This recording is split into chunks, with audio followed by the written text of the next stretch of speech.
High, আমি রিয়া। আমার channel Riya's daily blog চ্যানেলে তোমাদের সকলকে জানাই আমার তরফ থেকে অনেক অনেক ভালোবাসা। তো আজকেকার ভিডিওটা হতে চলেছে ওয়েস্ট বেঙ্গল আপার প্রাইমারি টেটকে কেন্দ্র করে। তো যেহেতু এবার শুনছি নাকি পরীক্ষা হবে মানে 2026 সালে, তো আমিও এই প্রথমবার মানে আপার প্রাইমারি টেট পরীক্ষা দেবো। তো আপার প্রাইমারি টেট পরীক্ষা দিতে গেলে কিন্তু কিছু কিছু জিনিস জানা দরকার, যেগুলো আমি শুনেছি সেগুলো তোমাদের সাথে আমি শেয়ার করছি। তো ফার্স্ট হচ্ছে যোগ্যতা, যে মানে কারা কারা এই পরীক্ষাটা দিতে পারবে। তারপর হচ্ছে নির্বাচনী প্রক্রিয়া কিভাবে, কটা প্রসেসে হবে, কিভাবে হবে।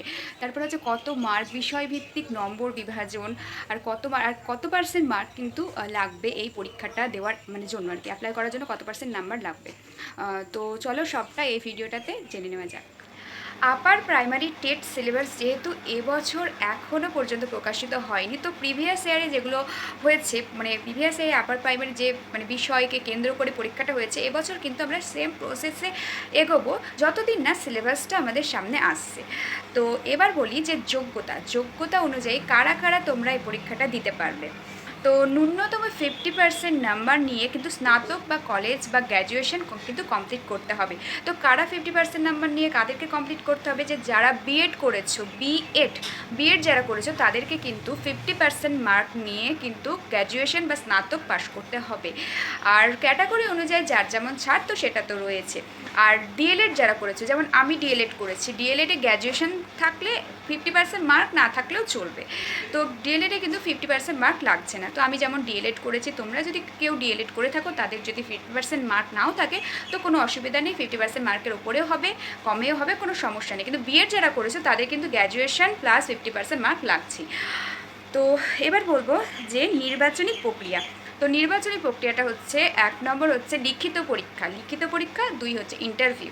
তো লিখিত পরীক্ষা এক্সাম কোয়ালিফাই তোমরা করলে তারপরে কিন্তু ইন্টারভিউ হবে।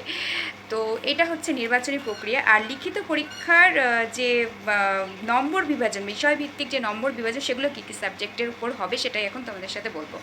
তো ফার্স্ট হচ্ছে সিডিপি, শিশু বিকাশ ও শিক্ষা বিজ্ঞান, সিডিপি বা শিশু বিকাশ ও শিক্ষা বিজ্ঞান, এই সাবজেক্টটা হবে। আর এটা হচ্ছে 30 মার্কের, প্রত্যেকটা কোশ্চেনের জন্য কিন্তু 1 মার্ক করে থাকছে। আর তারপর সেকেন্ড হচ্ছে বাংলারও সেম 1 মার্কের করে কিন্তু 30 মার্ক থাকছে।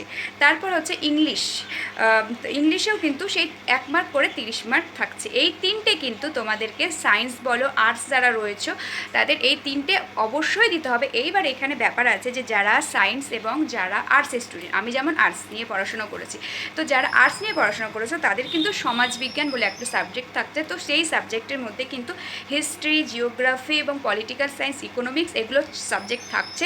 এবং এই সাবজেক্টগুলো কেমন কেমন নাম্বার হবে, টোটাল 60 নাম্বার থাকছে। এবার পাট করে হয়তো নাম্বার দেবে। এবার যেমন যে বছর পরীক্ষা হয়েছিল আপার প্রাইমারি, তো সে বছর কিন্তু শোনা যায় যে হিস্ট্রিতে নাকি সবচেয়ে বেশি নাম্বার ছিল।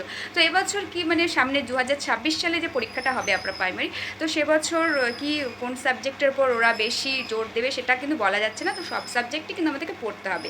এবার যারা সায়েন্সে আছো, সায়েন্সে কিন্তু সমাজবিজ্ঞানটা তোমাদের দিতে হবে না, তোমাদের শুধু দিতে হবে কি গণিত এবং বিজ্ঞানের মধ্যে যেগুলো পার্ট থাকে, জীবনবিজ্ঞান, ভৌতবিজ্ঞান, সায়েন্সের যে পার্টগুলো থাকে সেগুলোই কিন্তু দিতে হবে। আমাদের আর্টসের যেমন গণিতটা থাকছে না, যেটা নিয়ে আমাদের খুব ভয় হয় যে গণিতে কী হবে, তো গণিতটা কিন্তু থাকছে না। যারা সায়েন্সের স্টুডেন্ট আছো তাদের কিন্তু গণিতটার উপর বেশি জোর দিতে হবে। তাছাড়া তো জীবনবিজ্ঞান, ভৌতবিজ্ঞান এগুলো তো আছেই।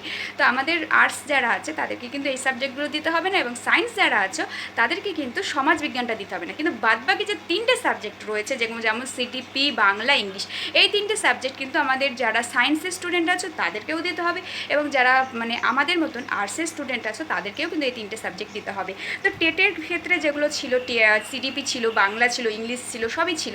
তো এই 3টে সাবজেক্ট যারা টেট পড়াশোনা করেছো তারা তো জানবেই যে এই 3টে সাবজেক্ট পড়েছো, তো তাদের একটু মানে কোনো অসুবিধা হবে না। তো যাই হোক, এই 3টে সাবজেক্ট তো হলোই। আর এগুলো টোটাল থাকছে কিন্তু 150 মার্কের এক্সাম। তো সেম টেটের মতনই 150 মার্কের এক্সাম, এইটুকুই আমি জেনেছি। তো এইটুকুই আমি তোমাদের সাথে শেয়ার করলাম, এই যে ডায়েরি দেখে দেখে শেয়ার করে দিলাম। তো ভিডিওটায় যদি কোনো রকম ভুল ত্রুটি থাকে তো অবশ্যই জানাবে তোমরা, কারণ আমারও জানা প্রয়োজন, কারণ আমিও প্রথমবার এক্সামটা দেবো যেহেতু। তো আমি ভাবলাম যে আপার প্রাইমারি টেটের জন্য তো পড়াশোনা স্টার্ট করবো, কেননা জন্য আগে আমি তোমাদের সাথে এইগুলোই শেয়ার করি যে কারা কারা আবেদন করতে পারবে, কী কী সাবজেক্ট থাকবে, তাহলে ব্যাপারটা শুরু থেকেই ভালো হবে। তো সেই জন্য তোমাদের সাথে শেয়ার করলাম। তো বন্ধুরা নেক্সট অনেক অনেক ভিডিও আসতে চলেছে। তো আমার তো পুরো 0 সাবস্ক্রাইবার, এখন একটাও এখনও হয়নি। তো তোমরা প্লিজ আমাকে সাপোর্ট করো, আমি যেন তোমাদের জন্য নতুন নতুন ভিডিও বানাতে পারি, এবং আমার নতুন নতুন ভিডিও অবশ্যই ডেলি আসবে। তো আজকেকার মতো ভিডিওটা এখানেই শেষ করলাম। সবাই ভালো থেকো, সুস্থ থেকো, ভিডিওটা বেশি বড় করব না। তো আজকেকার মতন টাটা।